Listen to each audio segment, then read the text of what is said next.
အားလုံးပဲမင်္ဂလာပါရှင်နန္တာပရိလေးနဲ့ပတ်သက်ပြီးတော့မမေတခြားလေးပြပြပါမယ်တခြားလေးရှင်းပြပါမယ်ရှင်ဒါလေးကတော့အိန္ဒိယနတန်နီပတိလေးပါအိန္ဒိယနတန်နီပတိလေးကတော့ခန္ဓာကိုယ်မှာအပူပုတ်တွေညားနေတဲ့သူအပူတွေအောင့်နေတဲ့သူဆိုတော့အိန္ဒိယနတန်နီလေးကိုစုပ်ကင်လိုက်ရုံနဲ့တင်အပူပုတ်တွေကိုကင်းစင်စေပါတယ်အပူငွေ့တွေကိုခန္ဓာကိုယ်မှာရှိတဲ့အပူတွေကိုစုပ်ယူပေးပါရဲ့ရှင်အိန္ဒိယနတန်နီလေးကတော့ဒီဖုံနေကိုပေါ့ဖုံကြီးတွေအညောင်းမိတဲ့သူတွေအဲ့မျိုးလက်ဆောင်ပေးခြင်းတဲ့သူတွေဆိုရင်အိန္ဒိယနတန်နီလေးကတင့်တော်ပါလေရှင်ကိုကနတ်ကိုတစ်သက်မျက်နှိုးတဲ့သူတွေကတော့နတ်တဖြူပတိလေးကိုစိတ်ပေးပါရှင်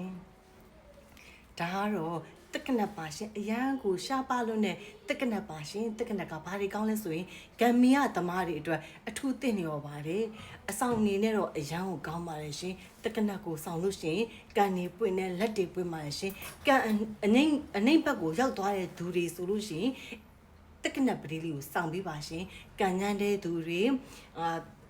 အရန်စိတ်ထဲမှာခဏခဏကြောက်တက်တဲ့သူတွေဆိုလို့ရှိရင်ဒီတက္ကနတ်ပရိလေးကိုစောင့်ထားပေးပါရှင်တက္ကနတ်ပရိလေးကတော့25လက်မှနတ်တဖြူပရိကလည်း25လက်မှနတ်တနီလေးက25လက်ပါအရန်ကိုလက်ရတည်တက်လှပပါလေရှင်တက္ကနတ်ပရိလေးကမမေကြီးဇေဒီကောင်းလေးကိုတက္ကနတ်အသားလေးတွေပြန်ပြောင်းပေးမှာပါရှင်တက္ကနတ်ပရိလေးက3သိန်းခွဲပါရှင်နတ်တဖြူပရိလေးကတော့3သိန်းပါရှင်အိန္ဒိယနတ်တနီအစ်စ်ပရိလေးက6သိန်းပါရှင်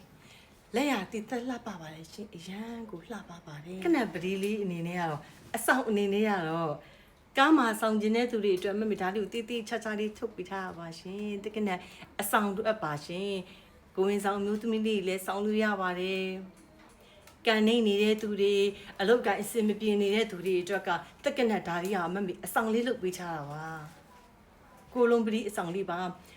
ကားမှာဒီလိုချိလို့ရအောင်လည်းလုပ်ပေးချရပါရှင်ဆက်သွယ်ခြင်းနဲ့ဆိုလို့ရှိရင်4385လုံး Viber ကိုဆက်သွယ်လို့ရပါတယ်ရှင်4385လုံးခွန် Viber ကိုဆက်သွယ်လို့ရပါတယ်5084လုံးခွန်လည်းဆက်သွယ်လို့ရပါတယ်ရှင်ဖုန်းဆက်ခြင်းနဲ့ဆိုတော့4385လုံးခွန်ဆက်ပေးပါရှင်အားလုံးကျေးဇူးတင်ပါတယ်ရှင်အရန်ကိုလှပပါတယ်ရှင်